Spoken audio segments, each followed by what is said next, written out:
نحمده ونصلي على رسوله الكريم اما بعد. محترم دوستوں، بزرگوں اور میرے عزیز ساتھیوں،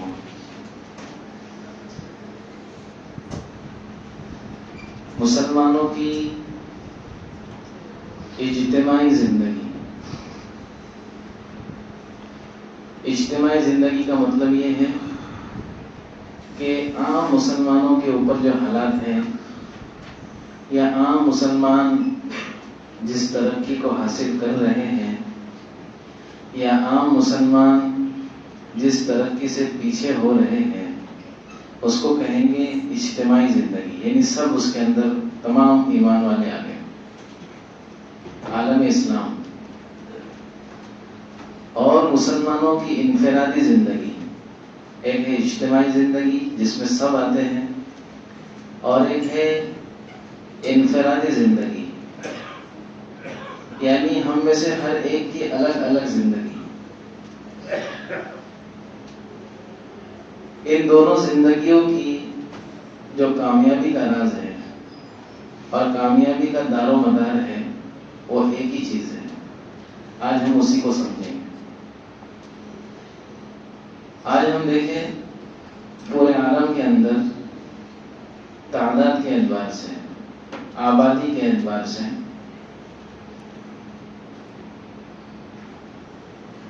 اگر سروے کے حساب سے دیکھیں گے تو مسلمانوں کی آبادی دوسرے نمبر پہ ہے. اور بعض متفقین کا کہنا یہ ہے جو سمجھ بوجھ رکھتے ہیں کہ تعداد کے اعتبار سے بھی ایمان والے زیادہ ہیں اجتماعی طور پر. اسی طرح مال و دولت کے اعتبار سے آپ دیکھیں گے تو پوری دنیا کے اندر مسلمانوں کے پاس سب سے زیادہ مال ہے، سب سے زیادہ سورسز ہے انکم کی. اجتماعی طور پر کہہ رہا ہوں. اسی طرح آپ دیکھیں گے تو عام طور پر اجتماعی طور پر ایمان والوں کے پاس علم کی بھی کمی نہیں ہے، کیونکہ ان کے پاس کسی نہ کسی درجے میں اجتماعی طور پر دونوں علم موجود ہیں، دین کا بھی علم ہے اور دنیا کا بھی علم ہے. اس کے باوجود، تعداد کے باوجود، مال کے باوجود، علم کے باوجود حالت ہم سب جانتے ہیں. اجتماعی لیول پر مسلمانوں کی پوری دنیا کے اندر کیا حالات ہے وہ ہم سب جانتے ہیں. انفرادی طور پر ہم دیکھیں، انفرادی طور پر بھی اتنی تمام چیزیں ہونے کے باوجود سب سے بڑی جو ہمارے درمیان میں چیز ہے اور سب سے بڑی جو ہماری کمزوری ہے، ہم نے اپنی انفرادی زندگی کو اتنا دل پہ لے لیا ہے کہ ہم کو اجتماعی زندگی سمجھ ہی میں نہیں آئی. ہم نے اپنی زندگی کو، اپنے ٹکڑوں کو اتنا دل پہ لے لیا کہ ہم کو دنیا کے اندر کیا ہو رہا ہے وہ سمجھنے کے باوجود ہم اس کے لیے کچھ کرنے کے لیے تیار نہیں ہیں. تو دوستو، اجتماعی زندگی ہو یا انفرادی زندگی ہو، دونوں کی کامیابی کا دار و مدار ایک ہی چیز پر ہے، اور وہ چیز ہے اللہ کا تعلق. اگر اجتماعی طور پر مسلمان اللہ سے جڑ جائے، اللہ سے جڑ جائے، تو پھر اللہ رب العزت کو ہماری تعداد کی کوئی ضرورت نہیں ہے. صحابہ کرام بدر کے موقع پر اجتماعی طور پر جڑے ہوئے تھے، اللہ سے جڑے ہوئے تھے، اللہ سے تعلق تھا.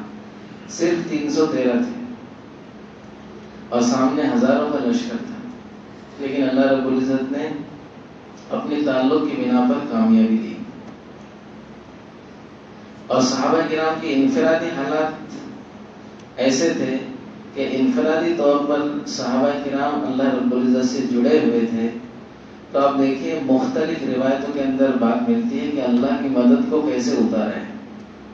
2 رکعت نماز پڑھی، اللہ کا تعلق ہے، تو جب جس سے تعلق ہوگا تو بندہ اس کے سامنے اپنے ٹکڑے رکھے گا. تو 2 رکعت نماز پڑھ کے صحابہ کرام نے کیسے اپنے مسائل کو حل کیا ہے. تو دوستو آج ہمارے اندر جو سب سے بڑی کمی ہے وہ اللہ کے تعلق کی کمی ہے. مال کی بھی کمی نہیں ہے, اسباب کی بھی کمی نہیں ہے, یہ تو ہمارے بہانے ہیں. اصل جو کمی ہے وہ اللہ کے تعلق کی کمی ہے. اسی لیے دوستو آج ہم اللہ کا تعلق جو چیز پیدا کرتی ہے یا پھر اللہ کا تعلق پیدا ہونے کے بعد جو سب سے زیادہ بندہ کرتا ہے اس کے بارے میں سنیں گے. دیکھو دوستو, دنیا کا ایک اصول ہے اور اللہ کا ایک اصول ہے.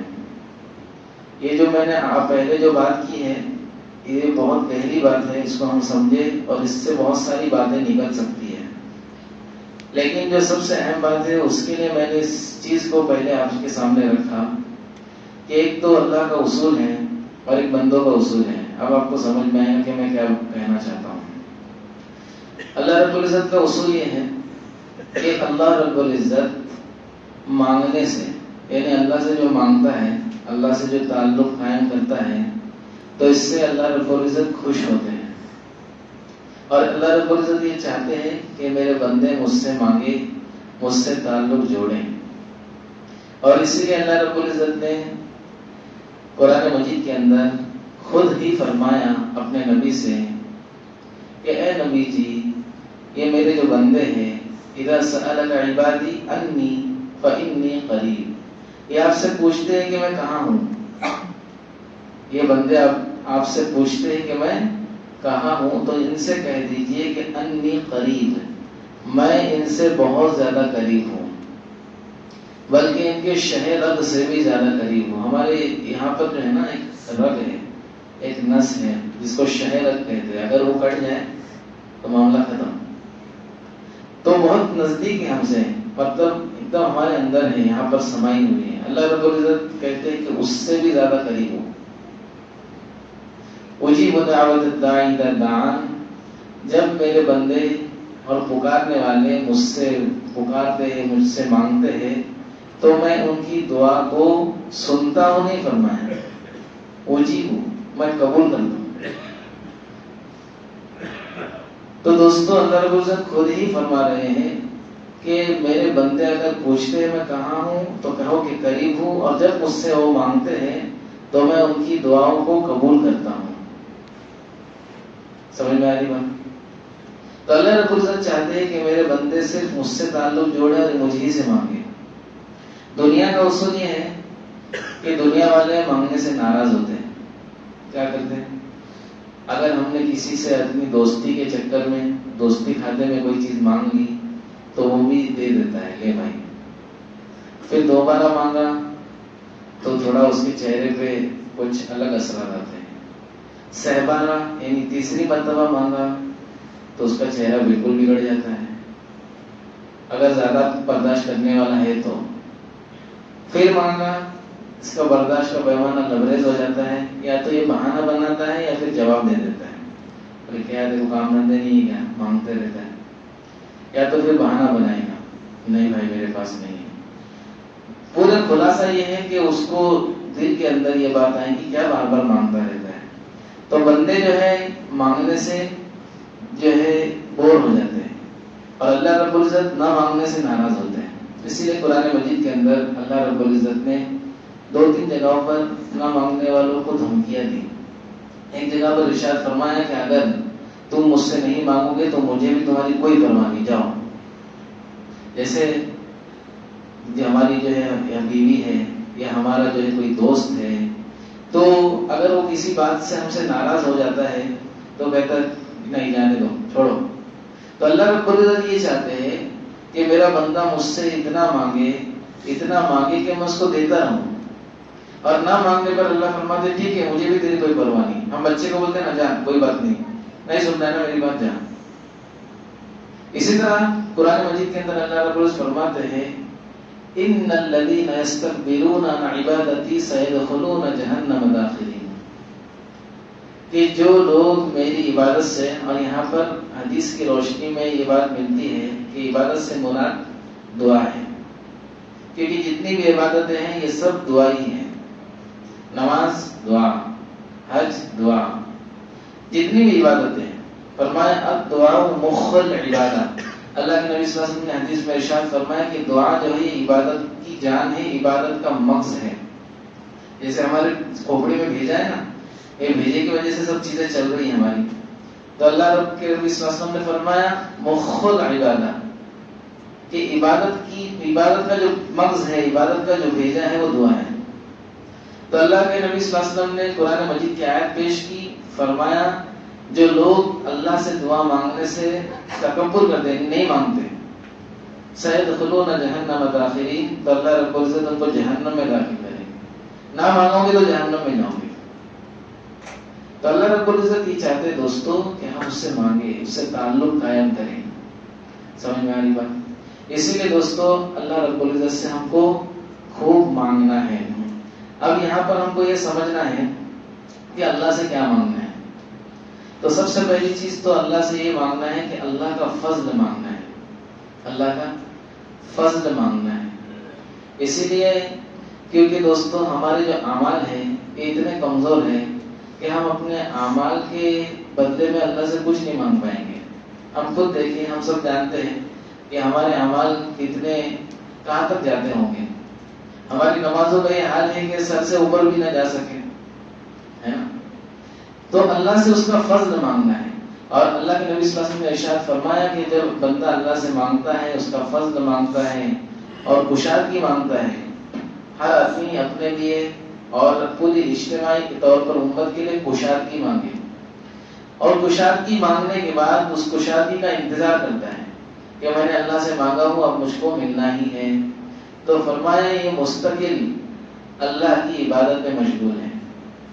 جو مانگ کر اللہ کا انتظار کرے وہ اللہ کے ساتھ جو ہے حسن ظن کی وجہ سے عبادت میں مشغول ہے. تو اللہ رب العزت سے اللہ کا فضل مانگے، کشادگی مانگے، اور اس بات پہ یقین رکھے کہ اللہ رب العزت میری دعا ضرور قبول کرے گا. اللہ کے نبی صلی اللہ علیہ وسلم نے ایک حدیث میں ارشاد فرمایا کہ انسان کی، بندے کی دعا اس وقت تک قبول ہوتی رہتی ہے جب تک کہ وہ جلد بازی نہ کرے. صحابہ نے پوچھا جلد بازی سے کیا مراد ہے؟ تو اللہ کے نبی نے فرمایا کہ جلد بازی سے مراد یہ ہے کہ بندہ کہتا ہے کہ میں نے دعا کی، پھر دعا کی، پھر دعا کی، لیکن قبول ہوتی ہوئی مجھ کو نظر نہیں آئی، تو پھر اللہ رب العزت اس کی دعا قبول نہیں کرتے. دعا میں دوستو اللہ رب العزت کی دعا قبول کرنے کے کچھ اصول ہیں. اس کے لیے کبھی جلد بازی نہ کرے. اب یہ نہ کہے کہ میری دعا قبول نہیں ہوتی. روایت میں آتا ہے کہ اللہ کے نبی صلی اللہ علیہ وسلم نے ارشاد فرمایا کہ انسان جب بھی دعا کرتا ہے تو دعا کی قبولیت کی 3 شکلیں ہوتی ہیں. کتنی شکلیں ہوتی ہیں؟ پہلی شکل تو دعا کی قبولیت کی یہ ہے کہ بندہ جو مانگتا ہے اللہ رب العزت اس کو وہی دیتے ہیں. ہم دیکھتے ہیں بہت سارے موقعوں پر ہم نے جو مانگا اللہ رب العزت وہ چیز ہم کو عطا فرماتے ہیں. اس پر ہم اللہ کا شکر ادا کریں. ہمارے لیے وہ خیر تھی، اسی لیے دعا مانگنے کا بھی اللہ نے حکم دیا اور قبول بھی اس نے کیا. کبھی کبھی ایسا ہوتا ہے کہ ہم مانگ کے جو ہے مانگتے رہ جاتے لیکن وہ دعا قبول ہوتی ہوئی نظر نہیں آتی. تو اس کے اندر اللہ رب العزت کا اصول یہ ہے قبولیت کا کہ اللہ رب العزت جو چیز ہم مانگ رہے ہیں وہ ہمارے لیے شاید بہتر نہیں، اللہ کے علم میں ہے، تو اللہ رب العزت وہ چیز نہیں دیتے، لیکن اس کی وجہ سے اللہ رب العزت ہمارے اوپر آنے والی کوئی مصیبت کو روک دیتے ہیں. جیسے میں اکثر مثال دیتا ہوں کہ ایک جو ہے نوجوان لڑکے نے اللہ سے مانگا اللہ بائک چاہیے، بائک چاہیے، بائک چاہیے، لیکن بائک ملی نہیں، ابا نے دیے ہی نہیں، یا یہ کیپیسٹی نہیں بنی کہ بائک لے سکے.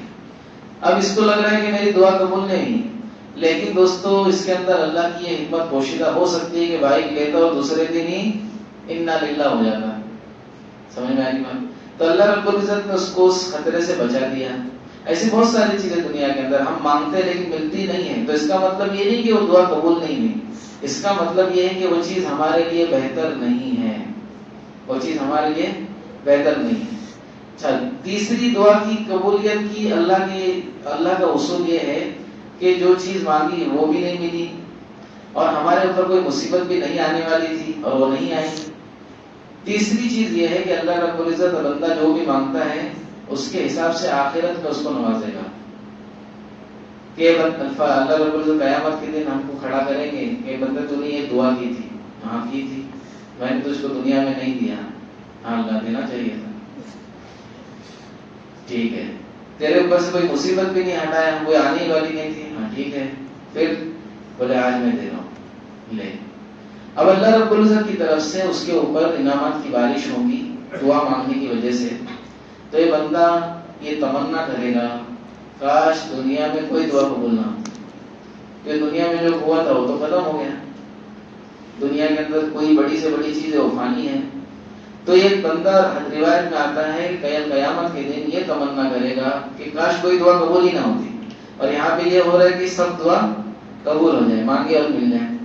اس لیے دوستو کبھی جلد بازی نہ کرے, اور یہ 3 چیزوں کو ہمیشہ دھیان میں رکھے کہ اللہ رب العزت یا تو وہی چیز دیں گے یا اس کے بدلے کوئی مصیبت ہٹا دیں گے, اور یہ دونوں چیز بھی نہ ہوئی تو پھر اللہ رب العزت قیامت کے دن اس دعا کو ہم سب کو لوٹائیں گے.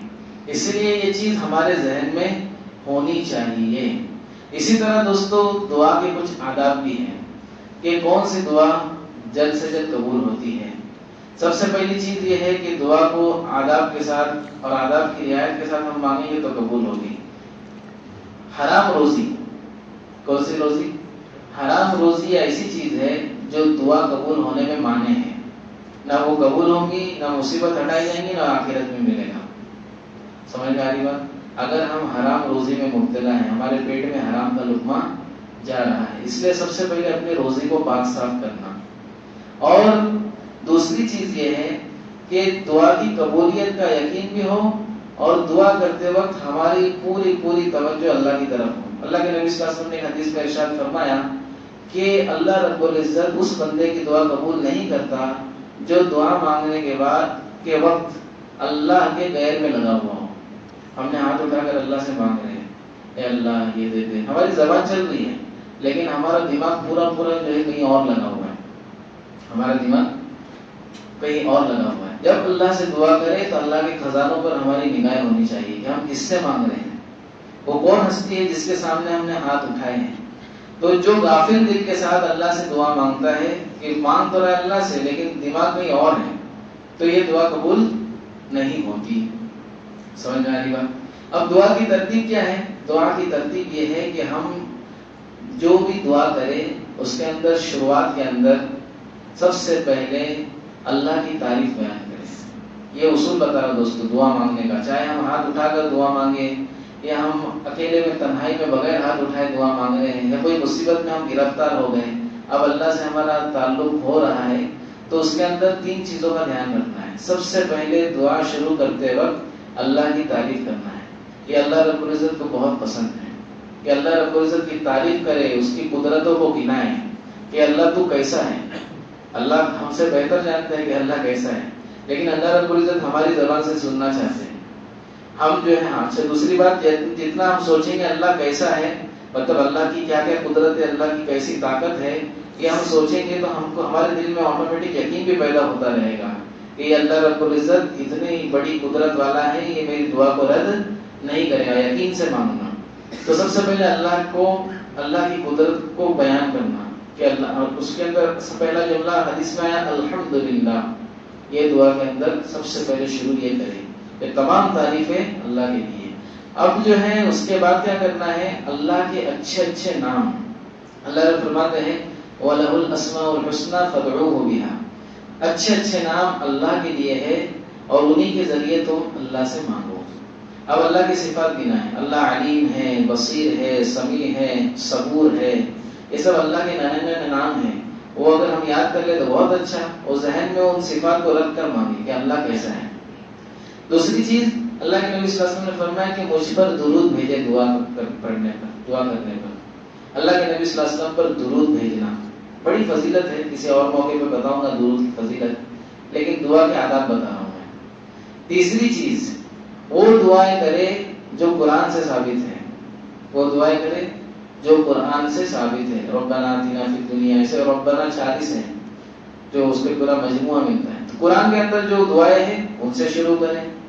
پھر حدیث کے اندر اللہ کے نبی کی جو الفاظ کی دعائیں ہیں اس کو بھی ہم لائیں. پھر ہم کو جو مانگنا ہے وہ مانگیں. اب انشاءاللہ جب ان آداب کی رعایت کرتے ہوئے ہم دعا کریں گے تو ہماری دعاؤں کے اندر ایک الگ اثر ہوگا. اس لیے ان تمام چیزوں کی پابندی کریں. تو اللہ رب العزت ہم کو اپنی کھلی آنکھوں سے دکھائیں گے کہ دعائیں کیسی قبول ہوتی ہیں. صحابہ کرام کی جیسی دعا قبول ہوگی دوستوں, پچھلے انبیاء کی طرح دعائیں قبول ہوں گی اگر ہم نے ان چیزوں کی رعایت کر لی, جتنی چیزیں میں نے ابھی بتائی ہیں. اور بھی بہت ساری چیزیں ہیں, وقت زیادہ ہو گیا, انشاءاللہ اس کو ہم پارٹ 2 اس کو کنٹینیو کریں گے. دعا کے سلسلے کو بہت ساری حدیث ذہن میں ہیں, تو وقت لے کر انشاءاللہ ابھی کیا 10 دن بیٹھنا ہے تقریباً, تو وقت لے کر آئے انشاءاللہ. دعا کے متعلق اور بہت ساری حدیثیں ہیں اور بہت سارے آداب ہیں, کون سی دعائیں نہیں کرنی چاہیے, وہ سب انشاءاللہ میں کل بتاؤں گا. اللہ رب العزت عمل کی توفیق عطا فرمائے. اور جو اعتکاف میں بیٹھنا چاہتے ہیں وہ تیاری کر لیں. آج انشاءاللہ مغرب سے پہلے میں نے اعتکاف میں بیٹھنا ہے, تو اس کی تیاری بھی کر لے, اپنے آپ کو بالکل فارغ کرے تمام چیزوں سے اور خوب جم کر بیٹھنے کی کوشش کرے. اللہ رب العزت